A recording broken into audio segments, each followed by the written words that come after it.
რა მოხდა თვითონ დასავლეთში ეგეთი, რომ დაკარგეს მათ ხელისუფლებაზე ზემოქმედების ის ჯადოსნური ძალა, რაც ოდესღაც არც შორეულ წარსულში მათ ჰქონდათ. საქართველოში ხო ეს ოპოზიცია იყო დასავლეთის რბილი ძალა, ეგრეთ წოდებული რბილი ძალა, რომლებიც საარჩევნო კამპანიის თვალსაზრისით, საინფორმაციო საშუალებების თვალსაზრისით ფინანსდება დასავლეთისგან. ისინი მაგალითად ეხლა საარჩევნოდ როცა წინა საარჩევნო მთელი ფინანსები ხარჯებს რო გადავხედოთ, არც მალავენ. მთელი რიგი ის არსებობს არასამთავრობო სექტორი, რომელიც მთელი ეს აქციების ორგანიზება, რომელსაც სათავეში უდგას ოპოზიცია, მათი ძირითადი შემადგენლობა სწორედ იმ ხალხისგან შედგება, ვინც არასამთავრობო ორგანიზაციებში არის დასაქმებული და ეს ყველაფერი ფინანსდებოდა დასავლეთიდან. ეხლა დასავლეთმა მაგიტომ იყო ძალიან მნიშვნელოვანი დასავლეთის პოზიციის ცვლილება. აი კონკრეტულად ამერიკაში არჩევნები იყო, ხო? აი საქართველოს არჩევნებს უსწრებდა უფრო გვიანი იყო ამერიკის არჩევნები. საქართველოს არჩევნები უსწრებდა. კი, საქართველოს არჩევნები უსწრებდა და მაგ პერიოდში იყო დაძაბულობის მაქსიმალური ეტაპი საქართველოში, სანამ ძველი ადმინისტრაცია იყო, ისე ბაიდენის ადმინისტრაცია, მაშინ დიდგულზე იყო, ასე ვთქვათ, ოპოზიცია. ზუსტად მაგიტომ იყო მნიშვნელოვანი ამერიკის არჩევნები საქართველოს პოლიტიკური კონტექსტისთვის, იმიტომ რომ ამერიკის არჩევნებმა გადაწყვიტა ის მოცემულობა, რაც ეხლა დღეს ხდება. ახალი ადმინისტრაცია ფაქტია, რომ არ აინტერესებს საქართველოში რა ხდება. ბერკეტები გააჩნია, რომ ჩაერიოს. ამერიკის ადმინისტრაცია რომ მოინდომოს, რომ აი საქართველოზე გავლენები ისევ გააძლიეროს და თუ წარმოსადგენია, რომ მათ არ ქონდეთ. ხო, აი როგორი მოცემულობა. თვითონ ქართულ ოცნებასაც უნდა, რომ ამერიკის ახალ ადმინისტრაციასთან მოილაპარაკოს. მთლიანად საქართველოს ეგ უნდა. მაგრამ იქიდან გამომდინარე, რომ ამერიკაში გაცილებით უფრო მნიშვნელოვანი პრობლემები აქვთ ეხლა და სულ სხვა თავის ტკივილები აქვთ და საერთოდ აღარ ცხელად საქართველოს საკითხზე საფიქრავად. მანდედან გამომდინარე ეს ყველაფერი აისახა საქართველოს შიდა პოლიტიკაზე. ანუ ჩვენ რასაც დღეს ვხედავთ, ეს არ არის, ასე ვთქვათ, ქართული ოცნების რაღაცა გეგმა.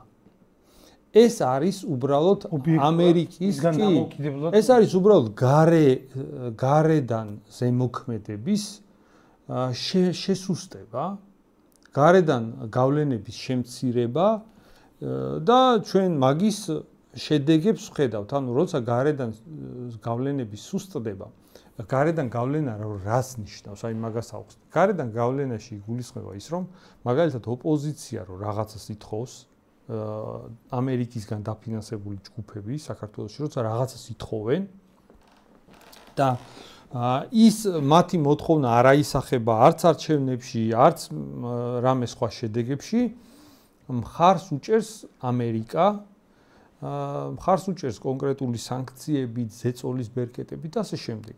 და იმ ხარდაჭერის შიშით უკან იხევს საქართველოს ხელისუფლება, ხო? ეს მხარდაჭერა აღარ ჩანს.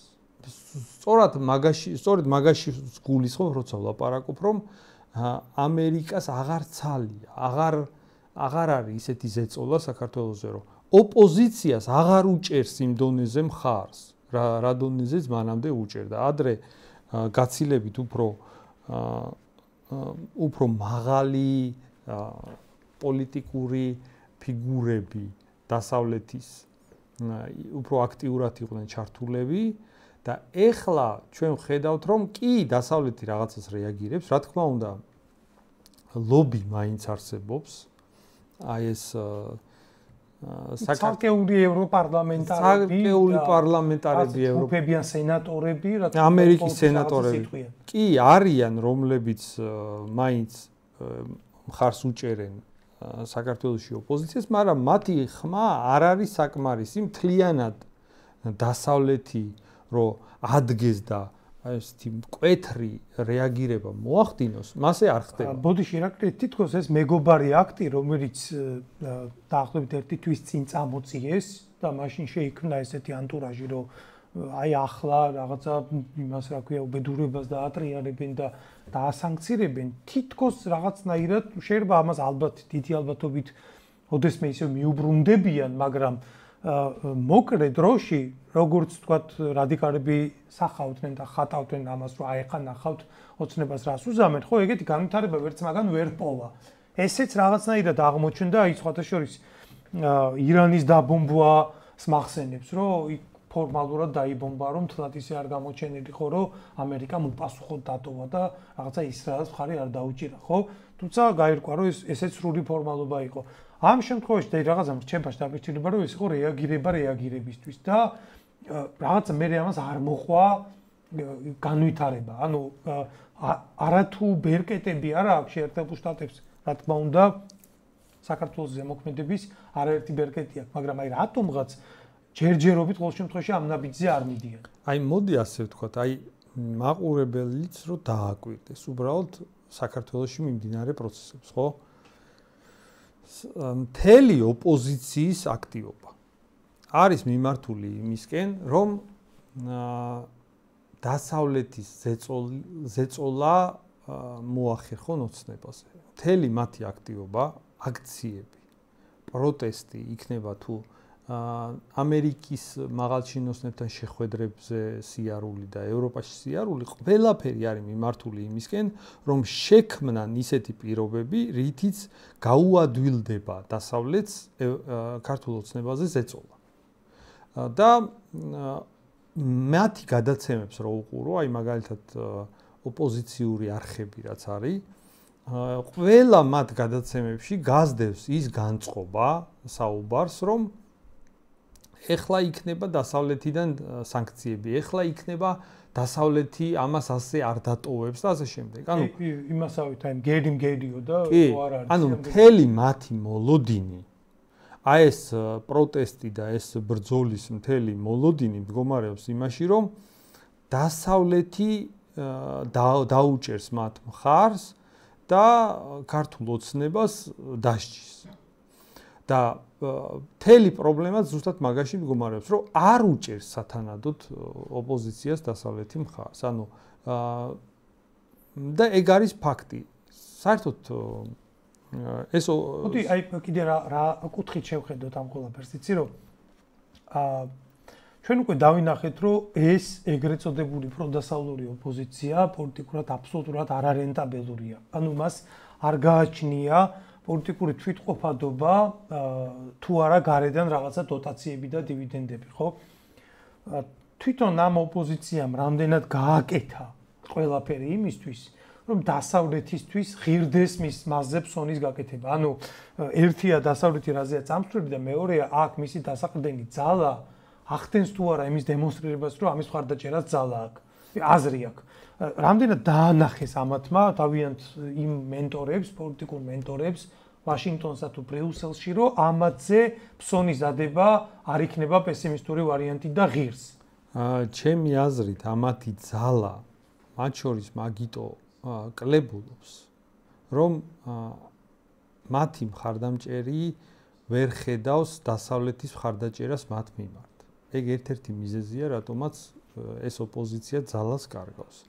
სინამდვილეში ხო საქართველოში პროდასავლელები არიან როგორი ხალხი? პროდასავლელები არიან მოტყუებული ხალხი. დასავლეთის მიმართ არაადეკვატური რაღაცა ილუზიები აქვთ, რომელიც გამოიყურება ასე, რომ დასავლეთი ღელავს ადამიანის უფლებებზე და დასავლეთი ღელავს დემოკრატიაზე და თუ დასავლეთთან თანამშრომლობ ის დაგიცავს, ასეთი წარმოდგენები მართლა არსებობს მაგ ფლანგზე და მათ ეგრე გონიათ, რომ ეხლა რომ გააშუქებენ ქართული ოცნების მიერ დარღვევებს, რომ გააშუქებენ რაღაცებს, აი რაც დასავლეთის წინააღმდეგ გადადგმულ ნაბიჯად შეიძლება ჩაითვალოს, მათ წარმოუდგენიათ, რომ დასავლეთი ამას ასე არ დატოვებს და აუცილებლად დაიცავს ამ პროდასავლელებს საქართველოში და აუცილებლად დასჯის ქართულ ოცნებას. მაგრამ პრობლემა იმაში მდგომარეობს, რომ ეგ წარმოდგენები, რომლებიც შექმნილია, ეგ წარმოდგენები იყო შექმნილი და საერთოდ რეალობასთან არანაირი კავშირში არ არის. ეგ წარმოდგენები იყო შექმნილი იმისთვის, რომ შემდეგ მაგ წარმოდგენების ხალხი ადვილად გამოიყენონ თავისი პოლიტიკური მიზნებისთვის, ხო? როგორც აი მაგალითად უკრაინა ომშია ჩართული. ხო და მერე ომში როა ჩართული, მერე დიდად სათანადოდ აღარ ეხმარებიან. ანუ ომში ჩართვამდე ისეთი ილუზიები იქმნება, რომ ძალიან დაეხმარებიან და უკვე ომში რო აღმოჩნდება, მერე უცბად ირკვევა, რომ თურმე ისე არ გეხმარებიან, როგორც გეგონა. და ეს ოპოზიციაც მაგ მდგომარეობაში, ამ ოპოზიციას სინამდვილეში სანამ პროტესტი დაიწყეს და სანამ უარს იტყოდნენ ამ თავის მანდატებზე და ასე შემდეგ, მათ ეგონათ, რომ დასავლეთი დაეხმარებოდა უფრო მეტად. და მათ ჰქონდათ წარმოდგენა, რომ დასავლეთის რეაქცია იქნებოდა ძალიან ხისტი და მკაფიო. მაგრამ გაირკვა, რომ ეხლა რანაირ ტაქტიკას მიყვება ქართული ოცნება. ქართული ოცნება უფრო და უფრო თანდათან თანმიმდევრულად უმატებს რეპრესიებს ოპოზიციასთან მიმართებაში. ისეთი ფორმით უმატებს, რომ აი ერთბაშად გაღიზიანება და ერთბაშად გაცნობიერება რანაირი მომავალში შედის ყველაფერი, ეგ რომ ვერ მოასწროს ხალხმა. ანუ ყველაფერი ხდება თანმიმდევრულად. და ისე რომ გადაღლა ხდება თვითონ პროდასავლელი ძველთა ძველი სტრატეგია ქართული ოცნების, რომ ნელ-ნელა მიაჩვიოს, უბრალოდ კი არ მიაჩვიოს, დაღალოს და გადადგოს ეს თავიდანვე. საერთოდ ყველა ნაბიჯი ამ პრინციპით გადაიდგა, რომ მოდი ნელ-ნელა ისე რომ ყისიერი უკვე რეაქცია არ გამოიწვიოთ და აი ამ როგორც აი მეთევზეები თევზს რო იჭერენ, თუ დიდი თევზია, ერთბაშად არ ქაჩავენ, მოკაჩავენ, მეუშვებენ, მოკაჩავენ და მე ის იღრება და როგორც სულოსაგანი ისე ამოყავთ.